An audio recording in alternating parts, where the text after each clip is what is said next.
Miss Reginetta d'Italia 2017 è un concorso nazionale che vede appunto 3 tappe qui ad Agrigento, la prima il 23 luglio a Raffadale. Ecco, come si è arrivati a questa iniziativa e cosa saranno gli obiettivi? L'organizzazione è del Centro Nazionale Spettacolo, di cui io ne sono referente per la provincia di Agrigento.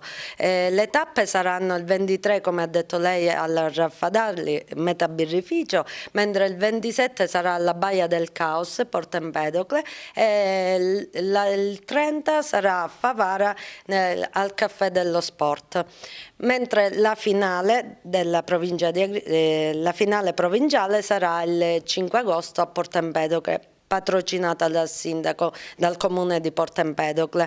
Lì la finalista avrà accesso diretto alla finale nazionale che sarà a Porto Sant'Elpidio, che è provincia di Fermo nelle Marche.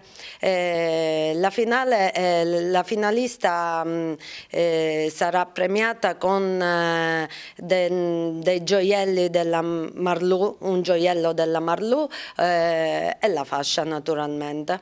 Beppe Morelli sarà il presentatore di questa serie di spettacoli che si svolgeranno, come appunto abbiamo detto, qui in provincia di Agrigento. Sì, sarà una manifestazione interessante che arriva da Agrigento grazie anche ad Antonella Speziale, del Centro Nazionale Spettacolo, e che porterà sicuramente interesse soprattutto per le ragazze che sfileranno e soprattutto per il fatto di giungere ad un obiettivo importante qual è la finale, che poi si svolgerà, come abbiamo detto, a Porto Sant'Elpidio. Quindi invitiamo a venire tutti in queste date che sono già state presentate, e quindi di condividere con noi l'intrattenimento con musica, momenti di spettacolo e naturalmente con le ragazze che sfileranno. Ecco, le ragazze possono partecipare, a chi si devono rivolgere magari per partecipare a queste selezioni? Allora, nella locandina è indicato anche un indirizzo a cui bisogna registrarsi per poterne fare parte, quindi invitiamo tutti coloro che vogliono partecipare a prendere visione della locandina, dove c'è anche un indirizzo mail. Antonella, lo vogliamo ricordare? www.reginettaditalia.it.